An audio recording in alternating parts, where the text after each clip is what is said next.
This is the Logitech Superlight, considered the king of gaming mice for its lightweight build and hyper responsiveness. But something else has caught my attention, something that's lighter, just as fast, and at a lower price. But the real question is, can this unseat the Superlight as the king of gaming mice? Let's start with the basics. What is this mouse? This is the Chilkey Glacier. It's a lightweight gaming mouse that also has a screen? But more on that later. First, let's address all the questions you have about this mouse.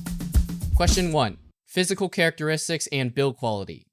Question mark. The Glacier measures 4.6 by 2.4 inches, or 12 by 6 centimeters for those who don't speak freedom units.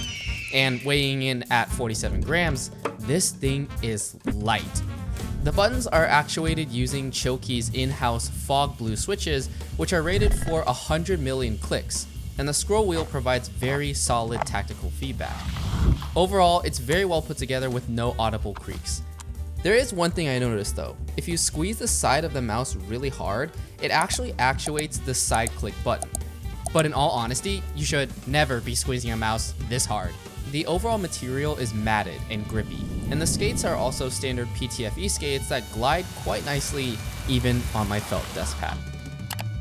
Question 2. Is it competitive? I'd say so.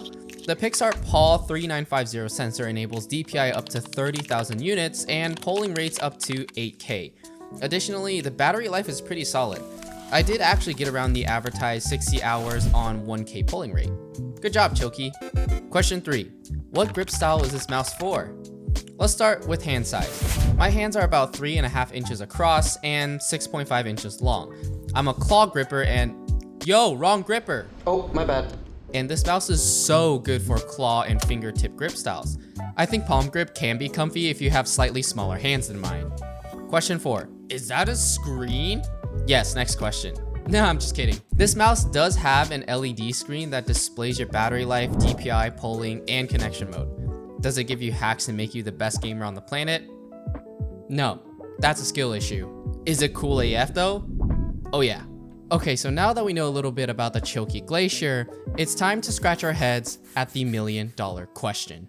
Is this mouse better than the Superlight? Let's compare, starting with specs. Now, between me and you, when it comes to specs like DPI and polling rate, there's actually no point for mice companies to advertise these insanely large numbers. I highly recommend Optimum Tech's video on this, but long story short, 3200 DPI and 1000 Hz polling are going to be the highest you realistically need. And both of these mice can achieve those numbers flawlessly. So specs wise, both mice pass. So what does Logitech do better than Chilkey? The most prominent is battery life. The Superlight's battery life can last around 100 hours on 1000 polling versus the Glacier's 60 hours. And that's a pretty significant difference that I think Logitech has absolutely nailed with their mouse. The other is build quality. The Superlight has the superior build. The plastic has no flexibility and could definitely take a beating. But this is where the Superlight stops being better. When it comes to weight, the Glacier is 13 grams lighter than the 60 gram Superlight, and this does feel significantly different. Obviously, the Glacier shaves off weight by using thinner plastic, but it's still not thin enough where this mouse feels brittle, and this trade-off is well worth in my opinion. Aiming with the Glacier feels effortless. For comfortability, I'm also giving it to the Glacier. If we look from the side, we can see that the Logitech has a higher profile and the curve sits at the middle, whereas the Glacier is lower with the curve more aggressively towards the back. And I prefer that more, especially for claw grip. The side buttons are easier to access, and the curve doesn't make it feel like I have to reach over. Additionally, I also enjoy how the scroll wheel on the Glacier is a lot more tactile. I like using scroll wheel down as my jump button. I've had instances with the Superlight where it accidentally scrolls up, so the extra feedback the Glacier has wins out. One of the things that really surprised me about the Superlight is the skates. These are garbage. Both mice use PTFE skates, but for some reason the Superlight 2 downgraded from its predecessor in the gliding department. So, which mouse is the more worthy investment?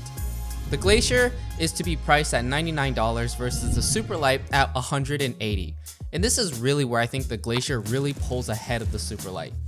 The Superlight is nearly double the price of the Glacier, yet falls behind on smoothness and overall user experience. For a lower priced premium gaming mouse, the Glacier just hits all the right checkmarks. But at the end of the day, your mouse of choice comes down to personal preference. I'd say give both a try if you can. However, when I'm asked if the Superlight is the king of gaming mice, I'd confidently say no. That seat now belongs to the Glacier.